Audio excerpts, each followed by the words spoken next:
ขึ้นไป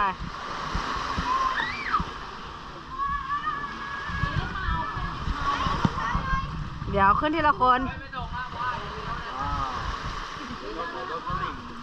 เฮ้ยแบ่งงี้แบ่งงี้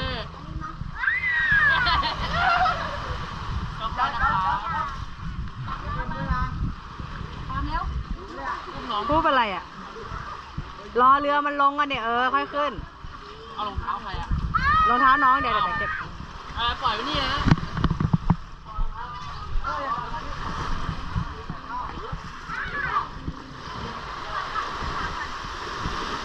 ว้ายทำไม่กลัวหรอกไปเจนอุ้มมันขึ้นไปดิมามามีอุ้มมาปิดแล้วนะ